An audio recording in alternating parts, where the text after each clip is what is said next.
Hi everyone, Assalamu alaikum. Welcome back to my channel. Today we are starting something very close to our daily life, which is poetry. जैसे कि last lecture में हमने literature के बारे में पढ़ा था, तो हमने देखा कि लिटरेचर की एक टाइप पोइट्री भी होती है और आज हम पोइट्री को ही डिस्कस करेंगे. And don't think poetry is difficult और old fashion, because if you listen songs, ghazals, OSTs या ओस्ट और Coke Studio songs, then congratulation, you are ready understand poetry. तो आज हम पढ़ेंगे कि पोइट्री क्या है, उसकी टाइप्स क्या हैं. Poetry is a special way of using language. इसमें हम एक ख़ास तरीके से ना लैंग्वेज को यूज़ करते हैं. इसके अंदर सिर्फ हम स्टोरी ही नहीं सुनाते हैं, बल्कि राइटर ऐसी लाइंस का यूज़ करता है जिसके अंदर रिदम हो, म्यूज़िक हो और इमेजेस हो. अगर मैं एक लाइन कहूँ ना, तो ऐसे होगा कि poetry is when feelings find word. जब इंसान की फीलिंग्स, इमोशंस को कोई अल्फाज मिल जाए ना, उसे हम पोइट्री कहते हैं. ये ना एक स्पेशल काइंड ऑफ आर्ट है जिसके ज़रिए हम अपनी फीलिंग्स को, आइडियाज़ को एक्सप्रेस करते हैं और इसके अंदर हम बहुत ब्यूटीफुल और पावरफुल वर्ड्स का यूज़ भी करते हैं. जैसे कि हमने लास्ट लेक्चर में बात की थी, जो प्रोज होता है वो एक नॉर्मली लैंग्वेज होती है, ordinary language, ordinary way of speaking होता है, जिसके अंदर कोई इतनी खास फिगरेटिव लैंग्वेजेस यूज़ नहीं होती या कोई भी म्यूज़िकल एलिमेंट्स नहीं यूज़ होते. सिर्फ सिंपल पैराग्राफ्स की शक्ल में हम लोग अपना जो बात है वो कन्वे कर देते हैं. On the other hand poetry में ऐसे नहीं होता. पोइट्री में हम स्पेशल डिवाइसेस का यूज़ करते हैं, म्यूज़िकल लैंग्वेज का यूज़ करते हैं, रिदम का यूज़ करते हैं और अपनी जो फीलिंग्स हैं, अपने जो इमोशंस हैं ना, उनको एक स्पेशल वे में एक्सप्रेस करते हैं या लोगों तक पहुंचाते हैं. जैसे कि हम बहुत से सॉन्ग सुनते हैं, आपके डिफरेंट फेवरेट सिंगर्स होंगे. लाइक अगर हम आतिफ़ असलम की बात करें तो उसके इतने फेमस सॉन्ग्स हैं, इमोशनल हैं, रिदमिक हैं, एक्सप्रेसिव हैं. वो अपनी फीलिंग्स और इमोशन को अपने सॉन्ग्स के ज़रिए हमें सुनाता है, जिसके अंदर म्यूज़िक होता है. लाइक मैं थोड़ा सा गाना सुना भी देती हूँ. यही वे ऑफ एक्सप्रेशन जिसके अंदर म्यूज़िक होगा भी तो पोइट्री है ना. ऐसे ही वर्ड्सवर्थ ने भी पोइट्री की एक डेफिनेशन दी है. वर्ड्सवर्थ कहता है कि पोइट्री ना एक स्पॉन्टेनियस ओवरफ्लो ऑफ इमोशंस है, यानी कि अचानक से इंसान की जो फीलिंग्स और इमोशन को कुछ अल्फाज मिल जाना, वर्ड्स मिल जाना ना, वही पोइट्री है. आई होप पोइट्री का कॉन्सेप्ट सबको समझ आ गया होगा. अब पोइट्री के ना 2 मेजर जॉनरास हैं. पहले तो आता है नैरेटिव पोइट्री, या जिसको नरेटिव पोइट्री भी कह सकते हैं. इसके अंदर ना राइटर कोई कहानी सुनाता है, यानी पोइट्री के ज़रिए वो कोई कहानी सुना रहा होता है, कोई स्टोरी सुना रहा होता है. सेकंड पे आता है लिरिकल पोइट्री. अंदर जो पोइट होता है वो अपनी फीलिंग्स को एक्सप्रेस कर रहा होता है कि वो कैसा फील कर रहा है, अपने इमोशंस को एक्सप्रेस कर रहा होता है. अब ये दोनों ना मेजर टाइप्स हैं. बाकी जितनी भी टाइप्स होंगी ना, वो इन्हीं में से निकलेंगी. जो नैरेटिव पोइट्री है वो वर्ड निकला है नरेट से, यानी कि to tell a story. Narrate का मतलब होता है कोई भी स्टोरी सुनाना, उसको नरेट करना. तो ऐसे ही कोई पोइट्री जिसके अंदर कोई कहानी सुनाई जाए या स्टोरी सुनाई जाए, उसे हम नैरेटिव पोइट्री कहेंगे. इस तरह की पोइट्री के अंदर हम कैरेक्टर्स को भी देखते हैं, उनके डायलॉग्स को भी देखते हैं, इवेंट्स को भी देखते हैं और इस स्टोरी के अंदर ना प्रॉपर बिगिनिंग भी होती है, मिडल भी होता है और एंड भी होता है. यानी कि एक पोइट्री के अंदर एक पूरी कहानी होती है. जैसे कि वारिस शाह ने एक पोइट्री लिखी थी हीर रांझा. ये एक बहुत लंबी यानी लॉन्ग पोइटिक लव स्टोरी है, लेकिन इस पोइट्री के अंदर से ही ना हमें इस पूरी कहानी का पता चलता है, हीर के बारे में, रांझा के बारे में और उनकी लव लाइफ के बारे में पता चलता है. तो अब इस एग्जाम्पल से जो नैरेटिव पोइट्री है उसका कॉन्सेप्ट क्लियर हो गया होगा. अब ये जो नैरेटिव पोइट्री है ना, इसकी सब टाइप्स हैं. जैसे कि मैंने बताया कि बाकी जो पोइट्री की टाइप्स हैं वो इन्हीं में से निकली हैं, तो ऐसे ही नैरेटिव पोइट्री की भी कुछ सब टाइप्स हैं, वो मैं बताती हूँ. जैसे कि एपिक. जो एपिक वर्ड है ना, इसको याद रखना. अब ये एपिक वर्ड हुआ, इसका मतलब होगा अ लॉन्ग नैरेटिव पोइम, एक बहुत लंबी पोइम. और सच में ये बहुत बुक्स पे मुश्तमिल होती है. इसके अंदर बहुत लंबी कहानी होती है, हर चीज़ को, थोड़ी थोड़ी चीज़ को भी इतना बढ़ा चढ़ा के बताया जाता है, एग्जैजरेशंस होती है. और ये किसी आम टॉपिक पे नहीं लिखी जाती, बहुत बड़े बड़े टॉपिक्स पे लिखी जाती है. यानी अभी तक आप लोगों ने छोटी छोटी पोइट्रीज पढ़ी होंगी, तो ये उनसे डिफरेंट है. एपिक होता है बहुत बड़ी पोइट्री. इसकी डेफिनेशन देख लेते हैं. A very long poem about a great hero. इसका जो हीरो होता है ना, वो भी बहुत ग्रेट होता है. जैसे कि पैराडाइज लोस्ट है, उसमें जो हीरो है वो एडम है या गॉड है. यानी पैराडाइज लोस्ट में हज़रत आदम अलैहिस्सलाम की स्टोरी बताई गई है ना. कि किस तरह उनसे पैराडाइज लॉस्ट हो गई।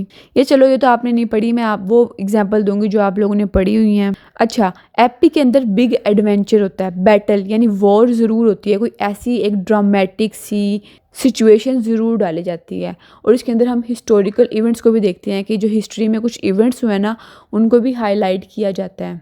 यानी सिंपल वर्ड्स में कहूँ कि एक ऐसी पोइम जिसका साइज़ एक फुल मूवी जितना होता है। जैसे कि अभी हमने हीर रांझा की बात की ना, तो हीर रांझा एक है तो पोइट्री, लेकिन उस पर पूरी पंजाबी मूवी बन सकती है। एक वो क्लासिकल एपिक लव स्टोरी है।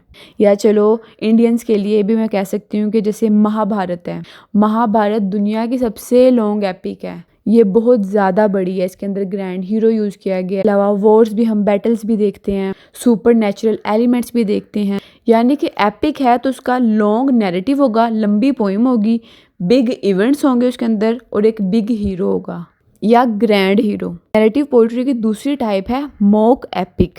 मॉक वैसे वर्ड मोकरी या एक फनी या किसी की नकल उतारने से निकला है, और एपिक का तो हम पढ़ चुके हैं कि एपिक होती क्या है।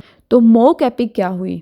A poem that copies the style of an epic. एक ऐसी पोइम जो एपिक का स्टाइल कॉपी करती है, but for something silly and small. लेकिन इसका जो टॉपिक होता है ना वो इतना ग्रैंड नहीं होता। स्टाइल आप एपिक वाला लिखो लेकिन उसका टॉपिक इतना ग्रैंड नहीं होगा, उसका हीरो इतना ग्रैंड नहीं होगा। बेसिकली इसमें एपिक की जो सीरियसनेस का ना मजाक उड़ाया जाता है। मैंने इसको समझने के लिए एक सिंपल एग्जांपल भी देती हूँ। एपिक के अंदर क्या होता था कि बहुत बड़ी बड़ी वॉर होती हैं या बहुत एग्जैजरेशंस दिखाई जाती हैं, बैटल्स दिखाई जाती हैं, वेपन्स दिखाए जाते हैं, बम या तलवारों से लड़ रहे हैं, ये चीज़ें हमें दिखाई जाती हैं एपिक में, सीरियसनेस। लेकिन मॉक एपिक यानी एपिक की नकल उतारते हुए, मजाक करते हुए क्या करते हैं ये लोग, एक स्टोरी के अंदर ना फॉर एग्जांपल किसी के हाथ से चाय गिर जाएगी दूसरे पे, ठीक है, तो उसके ऊपर वर्ल्ड वार 3 जितनी एग्जैजरेशन यानी वर्ल्ड वार 3 जितना ड्रामा करना, ये हो गया मॉक एपिक। यानी बात छोटी सी थी लेकिन इतना बढ़ा चढ़ा के उन्होंने उसकी मॉकरी कर दी, उसको फनी वे में दिखा दिया या एपिक का मजाक उड़ाया, इसे कहेंगे मॉक एपिक। जैसे कि इसकी बेस्ट एग्जाम्पल मेरे जहन में जो आ रही है वो है the rape of the lock by Alexander Pope. एंडर ने ये जो बुक लिखी थी the rape of the lock, poetry है ये भी। इसमें ना वो एक लड़का होता है, वो एक लड़की की ना एक लट काट देता है बालों वाली, जिसके ऊपर इतनी बड़ी वॉर होती है। वो ये जो पोइट्री है ये भी ज़रूर आप पढ़ेंगे 2nd सेमेस्टर में आई थिंक। फॉर एग्जाम्पल इससे एक और सिंपल मैं एग्जाम्पल देती हूँ। घर में एक वाईफाई लगा हुआ है और आपके भाई ने उस वाईफाई का पासवर्ड चेंज कर दिया और आपको नहीं पता और वो आपको बता भी नहीं रहा, तो अब आप दोनों की ना लड़ाई हो गई है।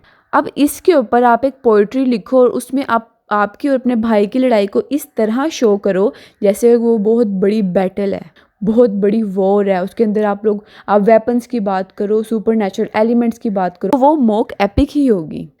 तीसरी टाइप है इसकी बैलेड। बैलेड एक ऐसी पोइम को कहा जाता है, ऐसी टाइप है पोइम की जिसको गाया जाए, यानी होती इसमें भी कहानी है क्योंकि नैरेटिव पोइम के टाइप है ना, होती इसमें भी कहानी ही है लेकिन उस कहानी को गा के सुनाया जाता है। लाइक ये एक स्टोरी टेलिंग सॉन्ग है। इसके अंदर बहुत सिंपल लैंग्वेज का यूज़ किया जाता है और उसकी जो रिदम होती है ना वो सॉन्ग्स की तरह होती है। ये रोमांटिक भी हो सकती है और ट्रेजिक भी हो सकती है। अगर मैं इसके एग्जाम्पल दूँ ना एक बहुत सिंपल, तो आप लोगों ने बॉलीवुड का एक ट्रेजिक सॉन्ग्स है, बड़ा सैड सॉन्ग है, आपने सुना होगा, ए दिल है मुश्किल। उसका थोड़ा सा मैं सुना दूंगी। दिल है मुश्किल। तो उसमें क्या है, यानी वो स्टोरी भी बता रहा है और अपने इमोशंस भी बता रहा है। तो आई थिंक इससे आप लोगों को समझ आ गई है, यानी ऐसी स्टोरी जो गा के सुनाई जा रही है। सो नैरेटिव पोइट्री की ये 3 टाइप्स थी। अब हम लिरिकल पोइट्री की बात करेंगे। यानी लिरिकल पोइट्री वो पोइट्री होती है इसके अंदर राइटर अपनी फीलिंग्स और अपने इमोशंस को एक्सप्रेस करता है। सिंपल वर्ड्स में अगर मैं बताऊं that this type of poetry is written from the heart. ये जो पोइट्री होती है पोइट अपने दिल से लिखता है, अपने इमोशंस को दिखा रहा है, अपनी फीलिंग्स को दिखा रहा है।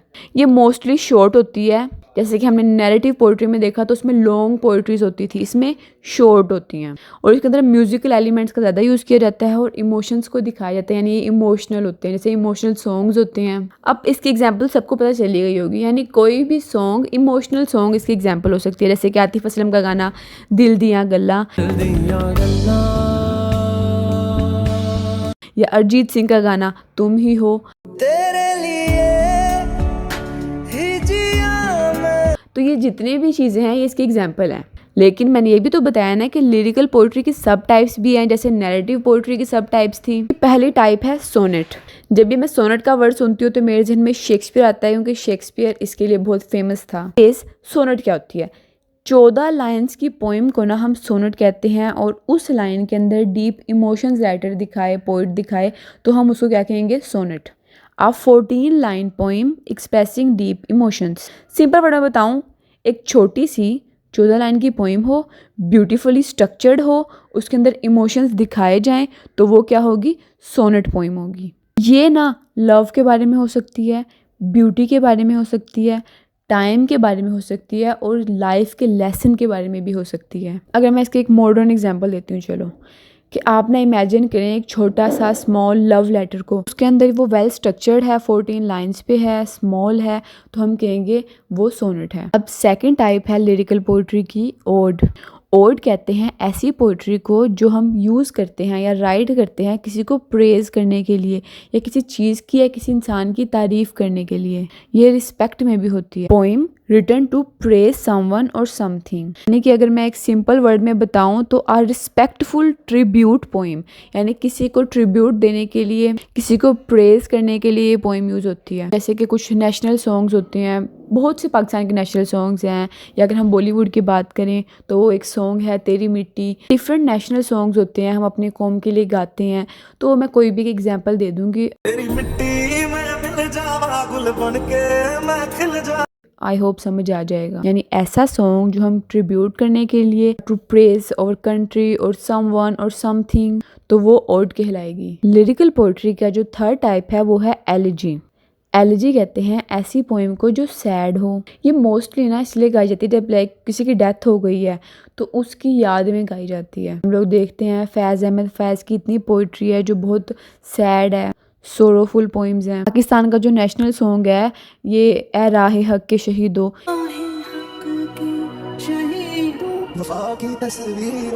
ये भी जो एग्जाम्पल है एलिजी की है। ये एक सीरियस पोइम जो हम कोई चीज़ लॉस करने पे या किसी के जाने पे पढ़ते हैं या गाते हैं। ये चलो मैं सॉन्ग से अगर बताऊं तो बॉलीवुड का एक गाना है, मैं अभी वीडियो दिखा देती हूँ।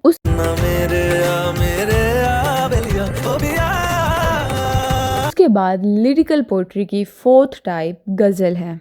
गज़ल से सब वाकिफ़ होंगे, जो नहीं है उन्हें मैं बता देती हूँ, क्योंकि गज़ल को पाकिस्तान और उर्दू लिटरेचर में बहुत ज़्यादा इम्पोर्टेंस हासिल है, हम पढ़ते भी आ रहे हैं अपने सिलेबस में। ये एक ऐसी लिरिकल पोइम है जिसके अंदर राइमिंग कपलेट्स यूज़ हों। अब राइमिंग कपलेट्स क्या होती हैं? गज़ल तो पढ़ी है, ठीक है, उसमें एक लाइन को एक मिसरा कहते हैं, दूसरी लाइन को दूसरा मिसरा कहते हैं, या हम स्टैंजा कह देते हैं, ठीक है। अब दो स्टैंजा के जो एंड में वर्ड आ रहा है ना वो दोनों सेम हो। हम लोगों ने लास्ट लेक्चर में एक एग्जाम्पल भी देखी थी, twinkle twinkle little star how I wonder what you are.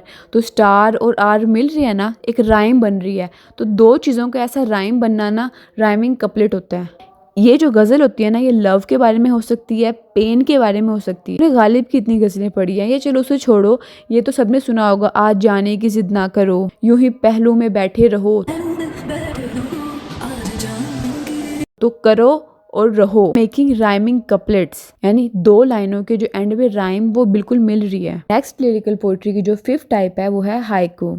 ये ना एक जापानीज पोइम है, means Japanese type of poem. इसके अंदर ना ये बहुत छोटी पोइम होती है, इसके अंदर कोई 3 लाइनें होती हैं, लाइक जापान में ज्यादा होती है ये। और हर लाइन में, यानी फर्स्ट लाइन में 5 सिलेबल्स होंगे, सेकेंड लाइन में 7 सिलेबल्स होंगे, एंड देन थर्ड में 5 सिलेबल्स होंगे। ये इसका एक स्ट्रक्चर्ड है और ये उनकी एक ट्रेडिशनल पोइम है। सिंपली बताऊँ ना तो एक छोटी सी टाइनी सी एक पोइम होती है।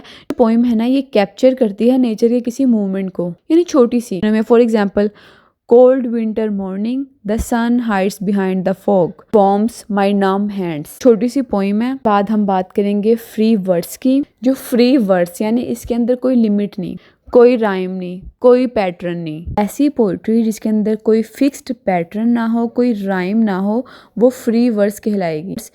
ऐसी पोइट्री जो सारे रूल्स को ब्रेक कर दे पोइट्री के, वो है फ्री वर्स, यानी वो फ्री है। बस हम लोगों ने कहीं ना कहीं ऐसी पोइट्री पढ़ी होगी जिसकी एंड वाली लाइंस तो मिल नहीं रही होती, तो हम कहते हैं ये एक ऐसी पोइट्री है इसकी तो एंड वाली मतलब लाइंस मिल ही नहीं रही, राइम मिल ही नहीं रही, इसमें तो कोई रिदम ही नहीं है, तो उस पोइट्री को हम कहेंगे फ्री वर्स पोइट्री। ये हम अपने ड्रामा के कुछ ओस्ट में देखते हैं, जो ओएसटी होता है उसके लिरिक्स में हम ऐसी लाइंस देखते हैं। ये जितने भी मॉडर्न राइटर्स पोइट्स हैं वो ऐसी पोइट्रीज लिखते हैं आजकल, और पहले भी लिखते थे। उसके बाद आती है ब्लैंक वर्ड्स। वर्ड्स में तो हो गया कि कोई भी राइम हम यूज़ नहीं कर रहे, हम कोई सीक्वेंस को पोइट्री वाले रूल्स नहीं यूज़ कर रहे हैं। वैसे ब्लैंक वर्ड्स भी होती है तो वैसे अनराइम्ड पोइमी, लेकिन इसको आयम्बिक पेंटामीटर में लिखा जाता है। मैं एग्जाम्पल देती हूँ कि राइम तो इसमें नहीं होती, जो एंड वाले लफ्ज़ मिल रहे हैं, एक साउंड क्रिएट हो रहा है, वो तो नहीं हो रहा, लेकिन जो इसकी लाइन्स है ना उनमें रिदम है, उनके अंदर हार्ट बीट वाली रिदम है। आयम्बिक पेंटामीटर का पता है ना, लाइक डा डम ऐसे वाली जो एक हार्ट बीट रिदम होती है। इसको डिटेल जो स्टैंजा वाले मैं वीडियो बनाऊंगी ना, इसको आयम्बिक पेंटामीटर को वहाँ डिटेल डिस्कस करूंगी। शेक्सपियर सबसे ज़्यादा यूज़ करता था ब्लैंक वर्ड्स का। ये लगती है कि जैसे एक नेचुरल सी स्पीच है, लेकिन इस स्पीच की जो लाइंस होती है ना उनके अंदर एक पोइट्री वाली एक साउंड सा होता है थोड़ा थोड़ा।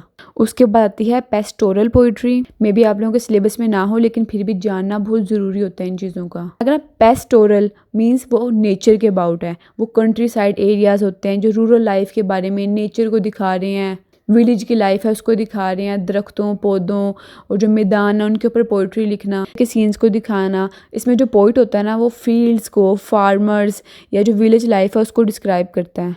जैसे कि एक पोइट्री आप पढ़े और उसमें लिखा हुआ है कि इंसान है, ठीक है, और वो दरख्त के नीचे बैठा हुआ है, उसने अपनी चादर बिछाई हुई है और उसके ऊपर वो बैठा हुआ है, ऑटम का सीजन है, पत्ते झड़ रहे हैं। यानी ये जो सीन दिखा रहा है ना अपनी पोइट्री के जरिए, दैट्स पेस्टोरल पोइट्री। के बाद आता है डाइडेक्टिक पोइट्री, एक ऐसी पोइट्री जो कोई भी मोरल लेसन हमें सिखाए। Poetry that teach a moral lesson, जैसे कि लामा इकबाल की पोइट्री होती है, वो यूथ को इंस्पायर करते हैं, अपनी फिलोसफी बताते हैं, ठीक है, उनको इंस्पायर कर रहे हैं, उनको मोरल लेसन बता रहे हैं। या बचपन में आप लोगों ने अगर पोइट्री पढ़ी होगी तो जो चिल्ड्रंस की पोइट्री होती है जो मोरल्स को सिखाती है। एंड एट द एंड हम बात करेंगे ड्रामेटिक पोइट्री की, एक ऐसी पोइट्री जिसमें ड्रामेटिक स्पीच हो, करेक्टर्स हों।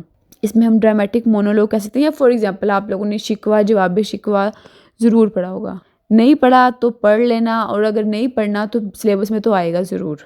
इकबाल का शिकवा और जवाब शिकवा वो एग्जाम्पल है ड्रामेटिक पोइट्री की। तो जो इकबाल है पहले शिकवा में खुदा से शिकवा करते हैं और वो पूरा एक मोनोलॉग करते हैं ड्रामेटिक, एंड देन जवाब शिकवा में अब शिकों के वो जवाब जो उन्हें मिलते हैं पोइट्री के ज़रिए। तो ये बहुत अच्छी है, ज़रूर पढ़ना। आज हमने पोइट्री की डिटेल एक्सप्लेनेशन देखी है, उसकी हर टाइप को डिटेल में देखा है। इससे रिलेटेड कोई क्वेश्चन नहीं रहता, एक है लेकिन विच इज़ पोइटिक डिवाइसेस, उसको अलहदा वीडियो में ही डिस्कस करना है, उसको इसमें कर ही नहीं सकते। इनमें से बहुत सी आपके सिलेबस में है, उसको दिल से पढ़ना, और जो नहीं है उसको भी सुनना, क्योंकि उनका जानना भी बहुत ज़रूरी है। So students, poetry is not something to fear. भागने की ज़रूरत नहीं है, कहीं ना कहीं देखो तो ये आपकी ज़िंदगी में है, चाहे सॉन्ग्स के ज़रिए या ओस्ट के ज़रिए या नेशनल एंथम के ज़रिए, because poetry gives voice to your emotions, your culture and your history. When you listen to music, when you recite a nazm, when you feel something deeply, उस वक्त आप पोइट्री को तो एक्सपीरियंस कर रहे होते हो ना। तो आज का लेक्चर हमारा कंप्लीट हो गया। फिर भी कोई क्वेश्चन हो तो कमेंट में ज़रूर पूछना। नेक्स्ट लेक्चर में हम लिटरेचर के नेक्स्ट टाइप को नहीं बल्कि पोइटिक डिवाइसेस को ही डिस्कस करेंगे, कि जो पोइट्री वाला सिस्टम है वो सारा कंप्लीट हो जाए, कोई कंसेप्ट बाकी रहे ही ना।